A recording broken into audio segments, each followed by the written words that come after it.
তারা বাংলাদেশের নারীদের যে উন্নয়নের যাত্রা, সভ্যতার যে যাত্রা, নারীদের শিক্ষার যে যাত্রা, সেই যাত্রার ত্রুটি তারা চেপে ধরতে নারীদেরকে ঘরে পাঠিয়ে দিতে চায়। তারা যদি এটা না চাইতো তাহলে কিন্তু আজকে নারীদের নিয়ে এরকম ঘৃণাগত বক্তব্য তারা প্রকাশ করতে পারত না।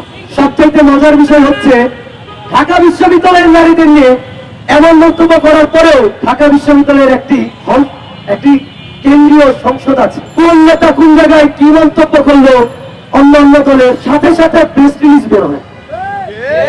যে ঘটনা ঢাকা বিশ্ববিদ্যালয়ের সাথে জড়িত না সেইটা নিয়েও তারা ঘটনা ঘটার 5 মিনিটের মধ্যে প্রেস রিলিজ দেয়। কিন্তু জামাত ইসলামীর একজন নেতা, একজন প্রার্থী যে নির্বাচন করবে, তার যে মেন্টালিটি, সেই নোংরা মেন্টালিটি সে ঢাকা বিশ্ববিদ্যালয়ের নারীদের প্রতি সে প্রকাশ করেছে। আমরা কি বন্ধুরা ঢাকা বিশ্ববিদ্যালয়ের ডাকসু কর্তৃক কোন প্রেস রিলিজ পেয়েছি? তাহলে কি ডাকসু ঢাকা বিশ্ববিদ্যালয়ের অর্ধেক নারীদেরকে ডিজন করে? আমরা কি বলতে পারি ডিজন করে? তাহলে কি এই ডাকসুর কোনো দরকার আছে? আমরা কি দেখতে চাই?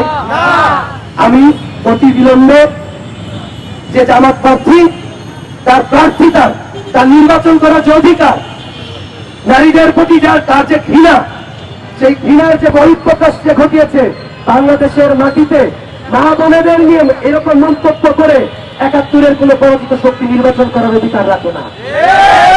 আমরা চাই, আমরা ইউনুস সরকারের কাছে খুব কড়াভাবে একটা মেসেজ চাই, আপনি দ্রুত তার প্রার্থিতা প্রত্যাহার করুন, নইলে ঢাকা বিশ্ববিদ্যালয়ের নারীরা, ঢাকা বিশ্ববিদ্যালয়ের পুরুষরা, তাদের যে সহপাঠী, এদের নিয়ে আমরা এই ডাকসুর যে গদি, তাদের যে জামাতি গদি, সেই গদিকে আমরা উপরে নেব ইনশাআল্লাহ।